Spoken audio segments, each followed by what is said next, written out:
Today's event serves to launch the Scowcroft Center's newest Atlantic Council strategy paper, Global Strategy 2023, Winning the Tech Race with China, authored by Peter Engelke and Emily Weinstein, and published in partnership with the Global China Hub. Since the end of World War II, the United States has been the world's technology leader. This innovation edge has provided the United States with substantial geopolitical, economic, and military advantages for decades. As we enter a contested era of strategic competition, however, the Chinese Communist Party has made controlling the commanding heights of 21st century technology a top priority, and it may already enjoy an edge over the United States and its democratic allies in several key technology areas. As the world faces mounting geopolitical challenges, the stakes of the new tech race could not be greater for defending the U.S.-led rules-based system that we've enjoyed for the past several decades. This report seeks to address a central key question: how can the United States and its allies and partners maintain their innovation edge? This report is the culmination of over a year's worth of work and research, complete with several workshops and 3 shorter strategic insights memos published on this topic. The paper launched today outlines a 3-part strategy: promote, protect, and coordinate. First, the United States and its allies and partners need to promote their own vast innovation ecosystem, establishing cohesion between the public and private sectors, as well as expansion of the country's research and development capabilities in order to catch up to our greatest competitors. Second, they need to protect and defend the country's science and technology knowledge and capabilities from malign actors through the use of trade controls, sanctions, investment screenings, and a vast array of other policy tools.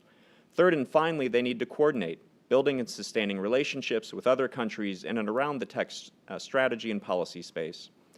Convenings like this are central to the Scowcroft Center's mission of developing sustainable, nonpartisan strategies to address the most important security challenges facing the United States and its allies and partners. The Center honors General Brent Scowcroft's legacy of service and embodies his ethos of nonpartisan commitment to the cause of security, support for U.S. leadership and cooperation with allies and partners, and dedication to the mentorship of the next generation of leaders. We're fortunate today to be joined by a distinguished panel of speakers with various multidisciplinary insights on the nuanced topic we're tackling today.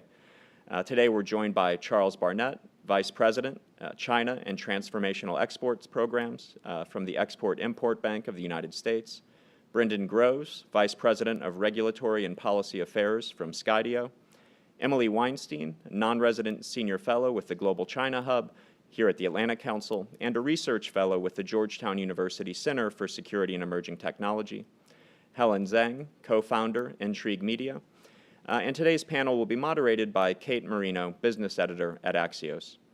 To follow the conversation online, please be sure to follow our Scowcroft Center on Twitter at AC Scowcroft. To read the full report and the strategic insights memos that preceded it, be sure to check out the Scowcroft Strategy Initiative webpage on the Atlantic Council website. So thank you again very much for joining, and now I'd like to introduce one of the co-authors of the report, Dr. Peter Engelke, to provide framing remarks and an overview of the report. So Peter, the floor is yours.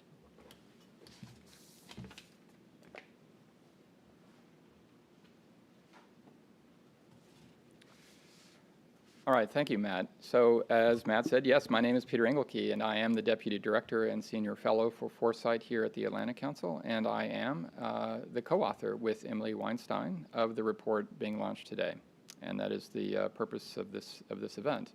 So I'd like to begin actually with the story, and that story is that imagine that it is the year 2033, not 2023, so a decade into the future. Imagine that China has made enormous strides forward in the technology arena at the expense of the United States and its allies and partners. Suppose further that this outcome occurred because between now, 2023, and 2033, China became increasingly capable in technological development and innovation. Suppose, too, that the U.S. government failed to enhance its world-leading tech creation machine, its innovation ecosystem, to stay ahead of China. Suppose that the U.S. government also failed to properly calibrate the measures that are designed to prevent China from acquiring best-in-class technologies from elsewhere in the world, including from the United States. And finally, suppose that the United States and its allies and partners around the world failed to align strategies and policies regarding how to engage China in the S&T space. So the question then becomes, what might this world look like? Well, in 2033, I think the first thing we'd notice is that the U.S. scientific and technological advantage, which Matt referred to, an advantage that the U.S. has enjoyed from 1945 down to the present day, that advantage has come to an end. In its place would be a world where China's research labs, its universities, and its firms are often the first to announce breakthrough scientific developments and are often the first to turn those breakthroughs into valuable technologies. So in 2033, you can imagine the consequences. The first of these, perhaps the biggest, would be geostrategic. China would be able to employ weaponry as advanced, perhaps even more advanced than the United States and its allies and partners. And for the geostrategists and the people who focus on geopolitics, think about what that would mean for the balance of power in the Indo-Pacific and elsewhere in the world. But this would not be the only headache in the year 2033. In 2033, or by 2033, many of China's tech firms would be outcompeting tech firms elsewhere in the world. The world would look as much to Shenzhen as to Silicon Valley for the latest tech-infused products and services. In this scenario, China's longstanding ambition to give its tech firms an advantage would have paid off. Its trading practices that have been honed over decades, including massive state subsidies, suspect acquisition, often outright theft of intellectual property, and forced tech transfer to China, will have given Chinese firms an edge in markets all over the world. In many places, China will have grown into the biggest market player, selling its technologies at prices that undercut its rivals. And for this reason, even the biggest Western tech firms would struggle to keep pace with Chinese firms. In sector after sector, in 2033, China would be capturing an increasingly large share of global wealth. Nor is even this fairly long now, gloomy list of things all that has happened between the year 2023 and 2033. The democratic world, for example, has found it impossible in 2033 to realize its preferences concerning the global governance of technology. Collaboration between China on the one hand and Western states on the other used to be a pillar of global science. In 2033, unfortunately, much of that collaboration has disappeared, and the world has been unable to agree on the basic norms and principles that should guide advanced technological development in areas like AI or biotechnology. As a result, big gaps have appeared in how the major players approach such development. Countries, firms, and even individual labs have forged ahead without common ethical normative frameworks to guide R&D. If we were to look back from the year 2033, one of the reasons why China became so dominant was because the U.S. and its allies and partners failed to pursue a coherent, cooperative, and united strategy vis-a-vis China. Various multilateral forums were created for engagement on strategy and policy questions among the United States and its allies and partners, but they proved of low utility as policy harmonization bodies or for tech trade dispute mechanisms. In summary, in 2033, the outlook is pretty bleak. China's S&T capabilities are outstripping its adversaries and competitors across many or even most areas. And of course, there are enormous consequences across geopolitics, economic society, politics, and governance. So let me now stop this story. Let me stop with this scenario and return to the present day. None of the things that I have described have actually occurred.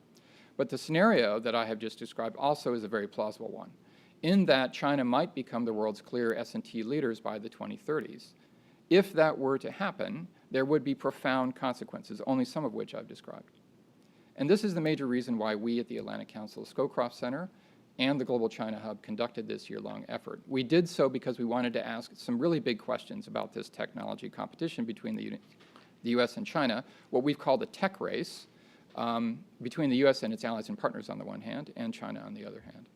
This race is exceedingly complex. It is multifaceted and even at times contradictory, which is why it's so difficult to get your arms around. Until recently, the U.S. was the undisputed leader in the development of breakthrough technologies and in the innovation and commercial scaling of emerging and existing technologies. And until very recently, and I emphasize very recently, China was a laggard in both of those things, in science and in innovation. That script clearly has changed. China is now the greatest single challenger to U.S. preeminence in this space. So given the salience of this competition, we assert that the U.S. should have three strategic goals. The first is to preserve advantage in technological development and innovation relative to China. The second is to harmonize U.S. strategy and policy with those of our allies and partners while gaining favor with non-aligned states. And the third is to retain international cooperation around global public goods, including but not limited to trade and technology and in scientific research and exploration. To achieve these strategic goals, we argue that the U.S. should pursue a three-pronged strategy, what Matt referred to in his opening remarks, sometimes called promote, protect, and coordinate. We should promote technologically based innovation here in the United States. We need to do a number of things to ensure that our innovation ecosystem is doing better than it is even now. We need to protect strategically valuable S&T know-how, processes, machines, and technologies.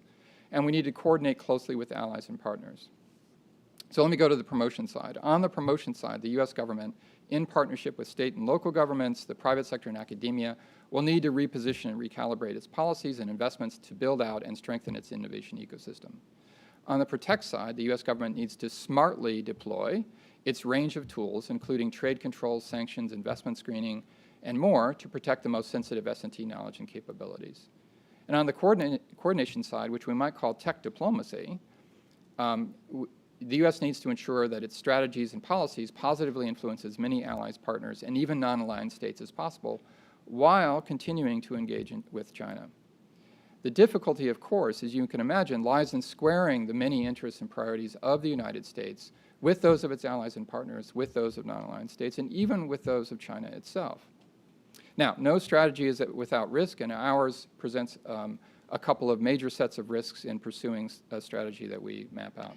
One risk is overreach from decoupling, sometimes called decoupling, often called decoupling, I should say, to preserve geopolitical advantages, which often contradicts economic interests, including our own economic interests and those of our allies and partners. And we're seeing that being played out in the news all the time.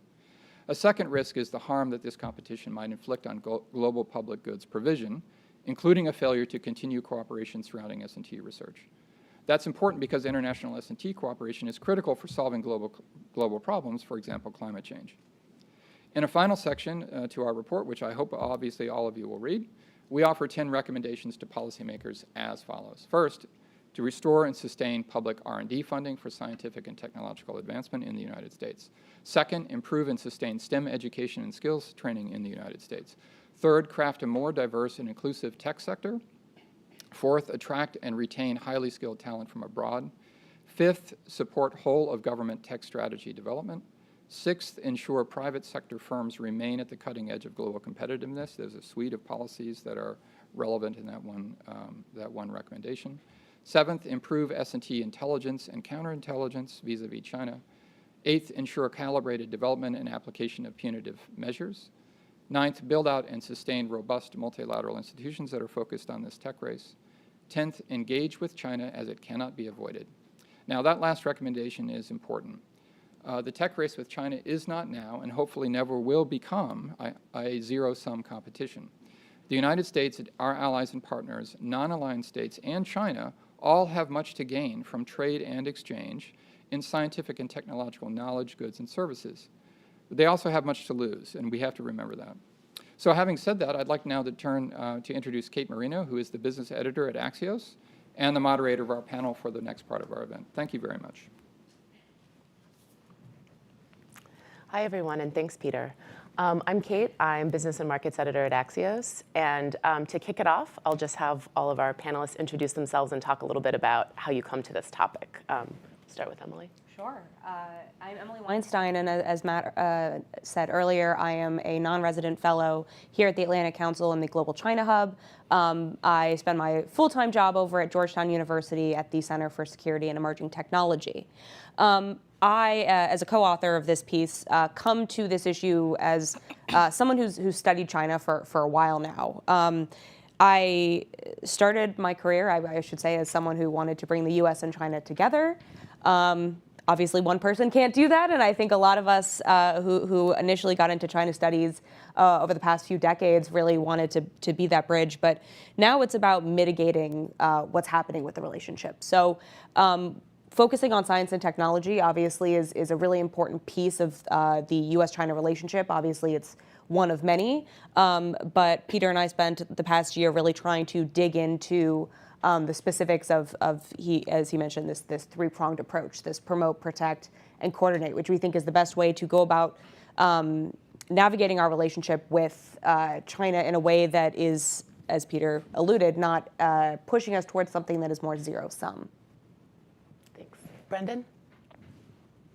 Good morning, everyone. I'm Brendan. I lead global policy and regulatory at Skydio. We're the largest U.S. domestic drone manufacturer and AI company at our core. We also wake up every day in the trenches of tech competition with China for reasons we'll discuss later. So I approach this problem set both with my private sector hat on, but also with my former government hat on as well. I most recently served as Associate Deputy Attorney General at the Justice Department for National Security, where I oversaw this line of work across the department, both the use of, especially the use of protect tools that involved export controls and counterintelligence operations to identify the threat and take actions accordingly, hopefully in a way that was harmonized across the government and with our allies and partners. So thanks again for having me today. Charles? Thanks. My name's Charles Barnett, and I work on Exim Bank's China and Transformational Exports Program team. And for those of you who don't know what Exim is, it's the U.S. government's export credit agency, and we provide financing for U.S. goods being sold abroad. The team I work on came about with our 2019 reauthorization, and the purpose, it's a congressional mandate that was given to Exim, and the mandate said to Exim, one, it's a two-part mandate to help U.S. companies who are competing with Chinese companies abroad to be more effective, and secondly, to focus on transformational export areas, some of which we'll talk about a little bit today. Like Emily, I got my start I worked in China in the private sector for almost 10 years with the idea that we would bring our two countries rather together through trade and a happier bilateral relationship. But we find ourselves in a different situation today. Anyway, thank you very much. Helen? Very much so. Thank you, Emily, for your report, and also Peter, great job. I am Helen Zhang. I'm the co-founder of Intrigue Media. I spent most of my career as an Australian diplomat, so I've always seen the US-China relationship from that Indo-Pacific angle.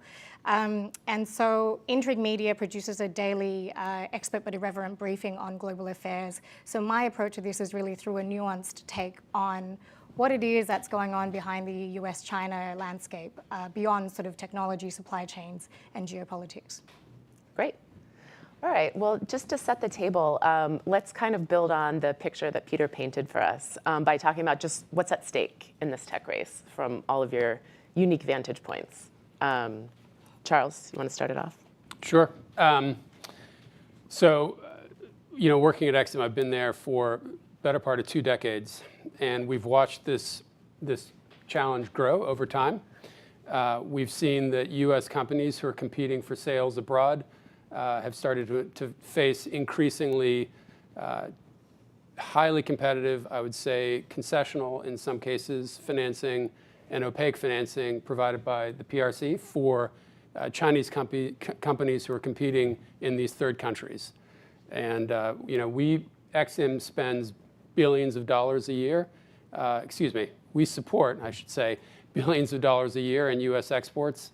But we find that U.S. firms increasingly are at a competitive disadvantage when they run up against competition from Chinese state-backed companies. And again, it was within that context that the program I work on was mandated to Exim.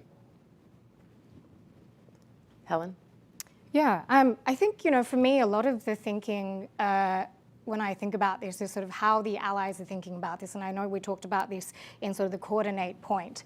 But I think, for example, from the Australian perspective, a lot of what's happened seems like the US is on the back foot because Australia's been watching this for the last 10 years and saying that China's not a rising power, it's already here. And so I think from where I sit in the US now, this conversation seems quite familiar and yet more urgent. Emily? And I would say, the biggest things that I see in terms of what's at risk are, first, global science, global S&T progress in general. I think science is only better when we all can collaborate. And if there are countries like China, and China's not the only one here, that are trying to reshape these norms in global science and scientific collaboration and cooperation to fit their own agenda, it's a lose-lose scenario for everyone. China doesn't get to advance in science, and we don't get to advance in science. And I say we as this kind of collective we. I think the other thing, too, briefly, just to mention, is this idea of first-mover advantage in emerging technologies. I don't want to put too much emphasis just on emerging technologies. I think, for instance, everyone's talking about semiconductors. Semiconductors are not necessarily an emerging technology, but with emerging technologies like AI and quantum and some things in the biotechnology field as well, first mover advantage has both obviously a military connotation. When we think about quantum encryption, whoever gets there first really gets to set the stage. But first mover advantage from the economic side, I think we're seeing with the conversations around AI right now, can have massive implications, I think, for companies, for education, for all aspects of society. And I think whoever is getting there first and is able to control the playing field is going to really be able to change the trajectory of how we use these technologies globally. Okay, may I just add something to that idea? One of the things so from the kind of parochial perspective of a US government agency that's very regulation and rules bound, what we've seen is that our counterparts in China, China Exim Bank, Sinosure, and China Development Bank, and other state-owned enterprise banks who operate in a gray area that's very similar to what their official export credit banks do. They used to be an outlier, these banks. They used to operate in a way that was very unusual compared to OECD members like Exim Bank. Our counterparts in Western Europe, in Australia, in Canada, in Japan, Korea. And what we've seen, though, is that they're increasingly, these Chinese entities, these organizations, they're kind of a bellwether. Because the problem you have is that we've found, if you play by the rules that were put into place for good reason, and you abide by those rules, it's very challenging to compete against an actor that doesn't, that understands the rules very well but can operate outside of them, and who makes its financing much more attractive to foreign buyers who have to make a choice.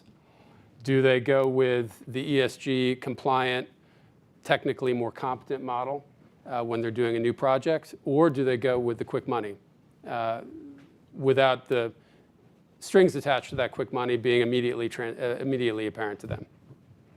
Yeah, so that's a really important point, is the kind of unlevel playing field. So I'd like to hear some examples, from the trenches, so to speak, of where we see this playing out, or where you all see this playing out kind of on the ground. And maybe Brendan, that's a good question to start off with you. Great. So this will put some meat on the bones. I can throw out 2 case studies of 2 totally different technology sectors to set the scene. The first is the LiDAR space, probably not the sector that you thought I would mention, or a sector that you commonly hear referred to in forums like this, but we should be discussing, and here's why. The United States invented LiDAR. It actually surfaced in the DARPA Grand Challenge some years ago, before smart cities, before autonomous vehicles became in vogue. But LiDAR, of course, is the core enabling technology. Well, there's just one problem. A Chinese company called Hesai, within the span of the last 4 to 5 years, has actually displaced the US globally leading companies and taken about 60% of the market share. And if you believe public legal filings, that didn't happen by accident. They've been subject now to 2 complaints that allege that they achieved their market leading position through patent infringement. This really matters for American competitiveness because LiDAR is a core enabling technology. It's part of the Made in China 2025 policy, which is why Hesai has had capital dumped into it and has leveraged this arguably patent infringement to surpass US companies. But it matters for the future of our cities, our streets, and our country. This is a dual use technology. The second example is drones. This is an interesting sector with, I think, a sobering story to tell about the tech competition and the reality of it. Right now, companies based in China and subsidized by the state control roughly 90% of the domestic and global marketplace. That's ironic because just like LiDAR, the US virtually invented this sector. The US pioneered both the development and the deployment of much larger aircraft principally used for military purposes. But the Chinese government realized long before others, certainly including the US, that these very small, smart drones that looked more like toys would soon become critical tools used to inspect infrastructure at scale and to enable maneuvers and life-saving missions on the battlefield. As a result, they leveraged military-civil fusion to pour capital into domestic national champion companies that dumped products, not according to my words, but according to the Department of Defense into the United States that displaced and in fact destroyed dozens of American and allied companies. And they now have this dominant position. Compare and contrast that 90% market share, of which 70 to 80 is in the hands of one company, DJI, with Huawei. Huawei had less than 20% of the rural telecom market in the US. What that means is that a company like DJI is more resistant to policy tools. And there have been a variety of policy tools deployed. But when you dominate the market in a manner like that, it makes it much harder for the US and its partners to exert protect tools, much less promote tools, in a way that maximizes competition and restores some equilibrium in the marketplace. Charles, examples from the trenches? Examples from the trenches. The phrase that I've seen used that I think is accurate is when you talk about a juggernaut economy and the behavior that of China and the behavior it exhibits, people calling it China Inc. And I've sort of two examples to sort of lean on or that speak to, Brendan, what you were mentioning. One is related to Huawei and wireless communications, where obviously the telecom sector, excuse me, in America has shrunk over time. And it's ironic, too, because it's another one of these areas where both original telco but wireless communications, where the U.S. was very dominant for many years. One of the issues that we found is, so Exim's role is to support U.S. companies exporting. How do you make a government agency like that operate in this space and help? If the manufacturers of the goods are not domiciled in America and you're competing against Huawei, how do you provide an alternative, right? So the way, and as a backdrop to that, historically Exim supports goods that were goods or services that originate from the United States. This January, I beg your pardon, we revised our content policy for wireless communications for 5G such that we could support safe and trusted vendors who have operations in the United States, but who are their headquarter domicile is not in the United States. And why is that important? Because if you're going to compete, again, if you're going to use a government tool to provide alternatives to foreign buyers, you need to be able to stand behind your words and provide, for example, a financing alternative to China Exim, lending to a telco in a third country where they've made the financing so attractive that even when companies and countries hear warnings about the security and reliability of the Huawei solution, they're forced to make that choice between the financing they do or don't have. So in a specific example in May of this year, we approved a $300 million preliminary commitment for Costa Rican telco company for its purchase of telco equipment so long as there was a U.S. export nexus of some kind. And so that policy adaptation in January allowed for us to have a concrete export support, or hopefully will in the future, so that companies like the Costa Rican telco company can look to alternatives of Huawei or ZTE. That's great. Helen? Yeah, I mean, I might jump on that. I think that's a fantastic example. And one thing, I want to say two things, which is I think, firstly, to begin with, often companies and countries look at the two sort of balance sheets or term sheets that are offered with like the Western model and the Chinese model, and one is unfortunately short-term, much more attractive, which is the Chinese term sheet, right? But I want to say two good things, which is that, firstly, last year at the International Telecommunications Union, ITU, it's a bit of a mouthful to say, there was a good news story coming out of that because the US candidate actually won for the first time, and I think that was really important in setting international standards for telecommunications as well as S&T. Secondly, I want to mention the Quad, which is, I think, something that, Australia is involved in, Japan, India, and the US. And that is a really great example of something that is an opt-in sort of quadrilateral alliance that brings a lot of coordinated strategies to resolving some of these big tech challenges that all those countries face, including clean networks of 5G, 6G, investor networks on dual-use technology, as well as actual undersea cables and the technologies that are underpinning that structure in the Indo-Pacific. So I know there's a competition. I know there's a lot of things that we need to be concerned about. There are also good things that are happening on the ground from the trenches. Great. And so let's move to some of the recent actions by the US and its allies to start to try to address this. And let's talk about some of the successes and also failures of some of these efforts. Emily, you want to take that?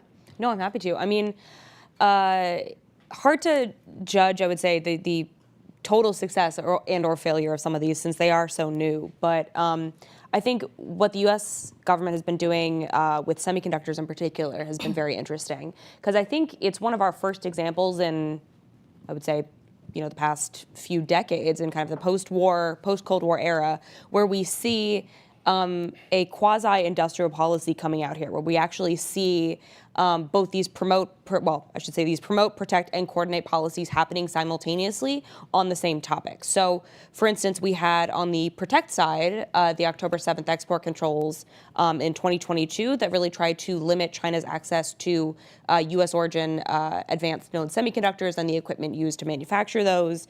And just a few months before that, we had the passage of the Chips and Science Act here that really was trying to inject as much money and money and kind of policy guidance into the semiconductor industry, both in the U.S. and in conjunction with allies as well. And I think that's kind of a great example of promote and protect working together, but we also have these little pockets of coordination separately. So for instance, if you look at President Modi of India was recently here in the United States, and as part of the conversation he had with President Biden, there was a conversation about the semiconductor workforce and kind of trying to stand up some more manufacturing capacity for semiconductors in India.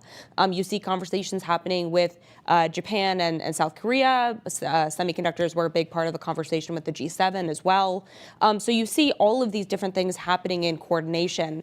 And again, hard to say whether or not it's a success or failure, but I think the fact that we've gotten to this point is arguably a success. Mm-hmm. Charles? Yeah, I would agree. I think there's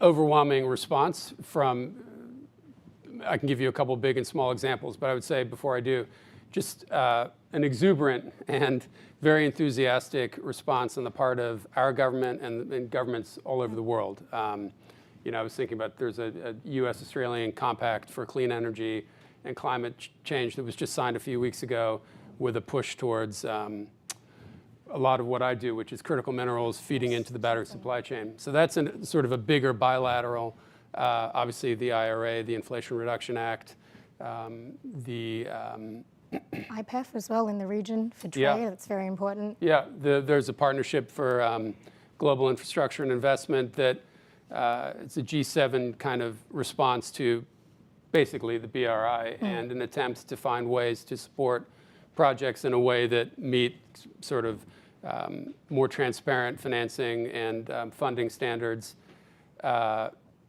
within more parochial, more within a smaller example. At Exim, we created something called, it came out of the 100-day supply chain analysis in the first year of this Biden-Harris administration, Make More in America initiative, which was set up to complement other agencies. What is it called again? Make More American? It's a mouthful as well. Okay. Make More in America. Oh, Make More in America. MMIA. Put that on a T-shirt. Yeah. We're entering acronym territory. Yes. I'll try to refrain from doing too much of the acronyms. It's an attempt to, and complement other government programs like the DOE's, Department of Energy's Loan Programs Office, where there's a need for financing in battery supply chain, in pharma, in semiconductors, but we've unsuccessfully reshored those jobs. And for Exim to do what we normally do overseas, but here domestically, which is to finance larger projects, infrastructure, greenfield projects, where there needs to be a brand new build out and an actual project financing, which we've never done before. So just to step back again for a moment, I would say, again, a lot of enthusiasm. Is there a need for more coordination? Absolutely. But I think it's a good start. Okay, so let's dig in on industrial policy for a second, and then we'll talk about the cooperation and coordination topic, which is also big. But Emily mentioned industrial policy, and that was once kind of a dirty word in Washington, but it's gained some level of bipartisan acceptance lately.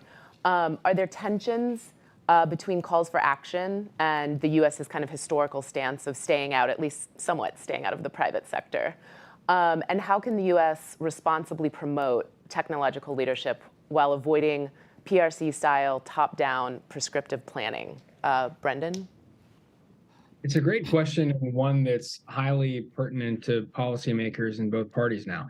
When people think about capital I industrial policy, I think they immediately conceive of heavy-handed supply-side measures designed to promote and even protect domestic manufacturers. And these are the kinds of policies that do raise natural tensions with the free markets and natural tensions, in fact, with our allies and partners around the world. But there is another way. Supply-side measures are not the only way to go about promoting American competitiveness in a responsible manner.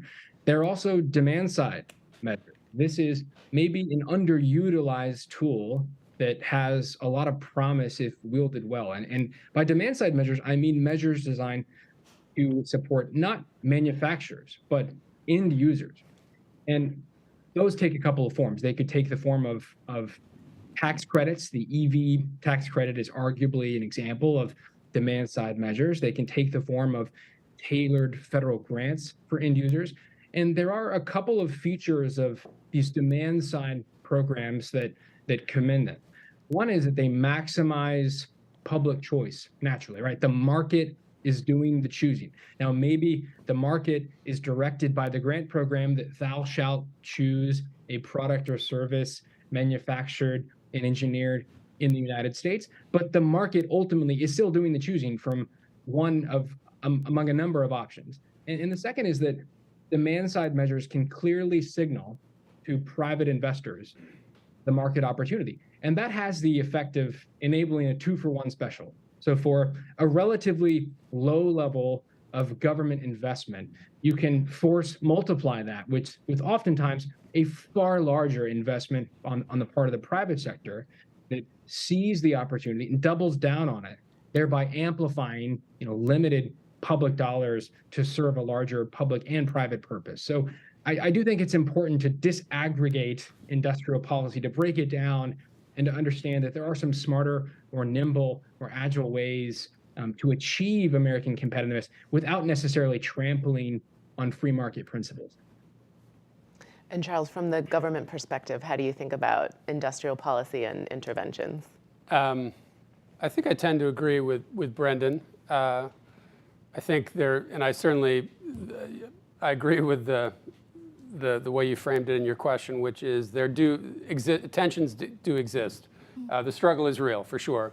And I think those tensions are fine. I think before we embark on changing how we operate, it's probably a good idea to listen to the skeptics and to listen to those people who question, why an industrial policy for this or for that, whether it's supply or demand pull or whatever it might be. I heard a great interview with Greg Ip on public radio a few months ago, in which he described the CHIPS Act, and he was actually very supportive of the CHIPS Act, and he had some thoughts about it as well. I mean, he for one thing, he said the reason that the moonshot, the Kennedy moonshot, or the vaccine programs have been successful is often because they were not prescriptive. They are broad policy measures that encouraged achieving an end goal that was clear and definable. I would say that the other idea is the U.S. government should always be careful when it's setting policies, not to choose winners and losers. I think the comment it made about the CHIPS Act, I think, is relevant to that as well. Basically, the funding that goes into this act will probably it won't encourage bad companies to make bad decisions. The semiconductor manufacturers are very well established companies. They just don't make they don't make the stuff here anymore. And so if the CHIPS Act encouraged them to reshore here, and they have to make an economic business decision, but it's worth their while to reshore here, then I think it's a successful policy. It's done its job. What happens in the future, that's another policymaker's decision. And Emily, how do you look at this tension? And have your views changed or kind of evolved over the year of working on this project? No, it's been fun to watch, and I will say of all of the years to do a project like this, this one has definitely kept us on our toes, which, again, has been exciting to say the least. But I think one of the things that's really interesting to watch is on both sides of the aisle in Congress. You see everyone kind of grappling with where to take some of these policy directions, and you see certain sides of both the Republican and Democratic parties going in directions that may have seemed contrary to their own party. For instance, I mean, the Republican side, and it's outbound investment. I think the conversations around an outbound investment screening regime are relatively bipartisan now. I know the Biden administration has been working on an executive order, and we've been waiting for that imminent executive order for I think 8 months now. But for instance, one of the strongest advocates for an outbound investment screening regime has been Senator Cornyn, a Republican from Texas. If you think about, the idea of a Republican calling for, something to restrict investment, and it's a very weird thing to see. But it's kind of the tensions on both sides of the party between, your traditional party values and kind of how you view competition with China. Do you view it as this big, I hate to use the term existential threat, but if you do view it as this big threat, how do you go about shaping that narrative within your own party? And I think it's been really interesting, and the Biden administration, I think, has also shown some of that too, where I think they came in and, a lot of the Trump administration era policies have stayed put.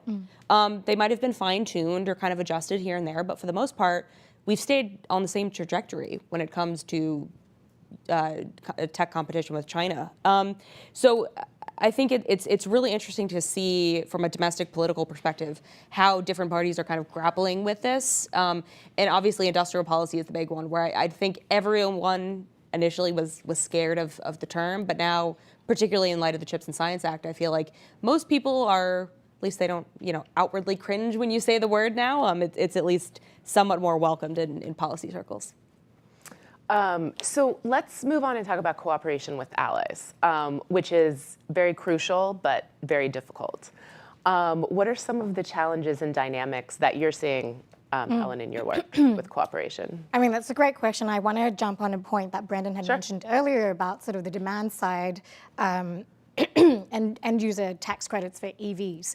So what we saw there was actually, when that came through, it ended up upsetting some of our European and South Korean allies. And so you realize that there's actually a balancing act that you always need to be aware of. And for a lot of allies who are in this space, it's really difficult to keep up with some of the US's changing policies. And so zooming back, sorry, I think I got something in my throat. But zooming back on that, I think what the allies like to see is a sort of sustained strategy that is bipartisan and will survive across several administrations. And that's really difficult because I think even though the Trump years was, 4 years ago, more than 4 years ago now, it rattled a lot of the European as well as Indo-Pacific allies, particularly those in Southeast Asia, who I think have had to sort of live with China setting the agenda in that region. So I think that would be a really, I think what we're seeing now is a little bit more coordinated, and I think, as Emily rightly said, a lot more bipartisan support for the long-term strategic goals of the US, and I think that's a welcome change in the region. And having mechanisms and sort of whether bilateral or regional or multilateral mechanisms that perpetuate that will be a really good thing going forward.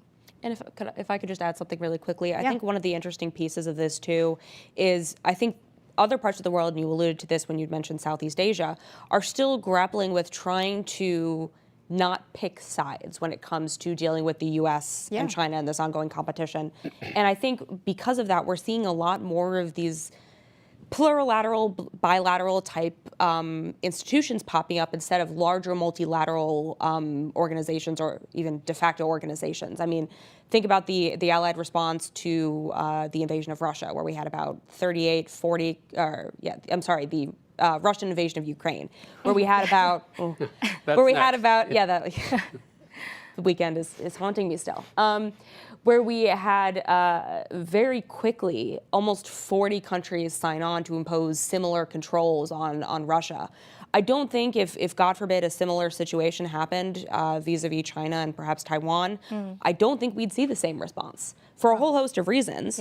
But I think we're in a point now, and I think the Biden administration is doing a good job at this, in going for these kind of pocket both geographic kind of pockets, as well as these topic-specific pockets. Instead of just one big, people have called for an economic NATO or things like that. Instead of these big organizations, we're doing things like the US-EU Trade and Technology Council that's very much focused on trade and technology.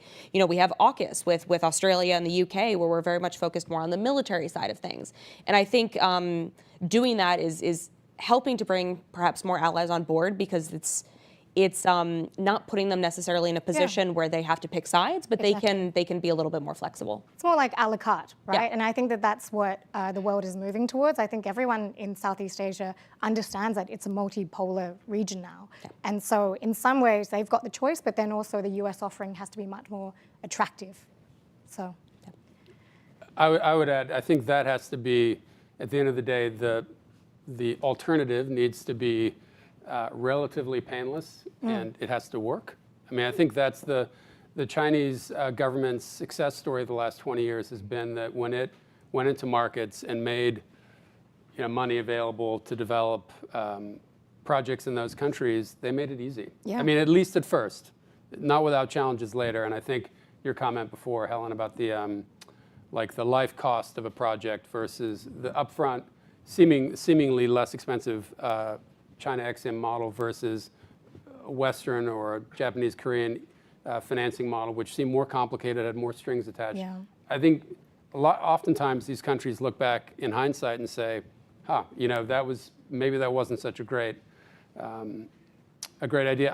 If I may, I would just give two examples where at the bilateral level we've had some success, and at least from XM's point of view. One was with Australia, with Export Finance Australia, who's our counterpart there, and the other has been with Canada, particularly with the government in Quebec, but with the broader Canadian government.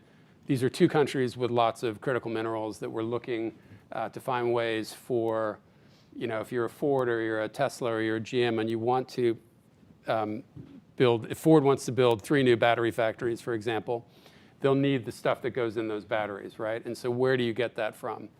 And we've noted with both these governments, they have the same reaction that we do, which is the mining sector is hard. It's not always popular. There's an article this morning in the news about a lithium mine in the West that's on First Nation Native American land. So how do you reconcile that with the challenge at hand?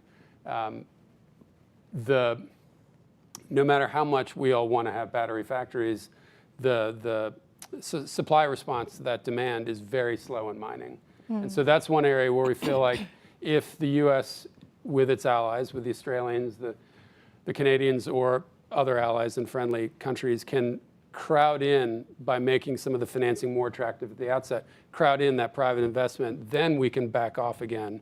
And then the mines will be successful, hopefully, and support this battery supply chain. I mean, so I think there is hope.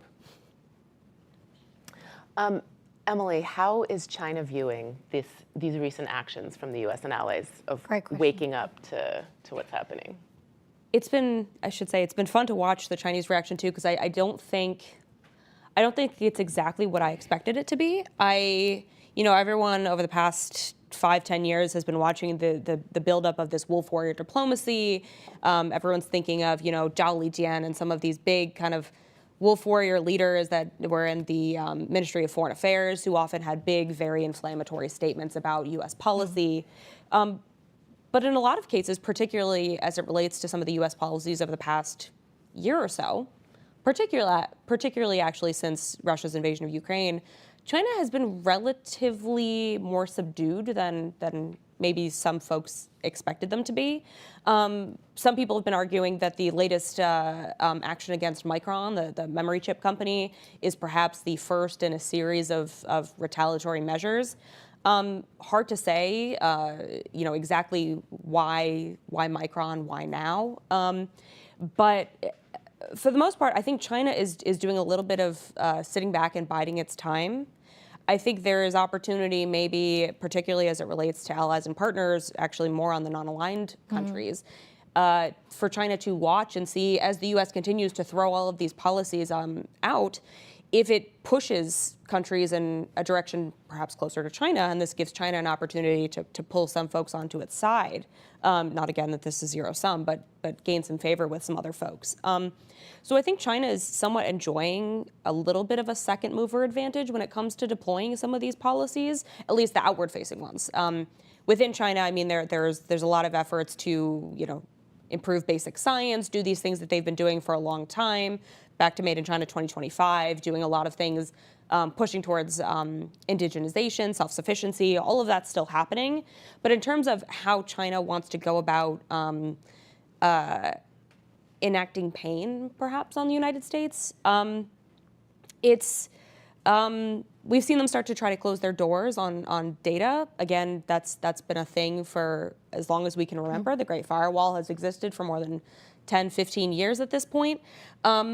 But I will just say that as China starts to deploy some of their maybe perhaps pain-inducing policies, I think in the United States, folks like myself and others who are more on the China watcher side should be paying attention to how these policies might have unintended consequences for China. I think the more China closes its doors on its own data, the more it's actually going to hurt itself. I think one great example involves some of the protections around genetic data, for instance, where actually there's been cases where biology researchers in China are not actually able to share the underlying data of their research projects, but are still publishing those in international journals. And that's caused a lot of uproar for folks, in the United States and other places that say, hey, it's not fair. You can't publish your stuff if you're not held to the same standard as we are.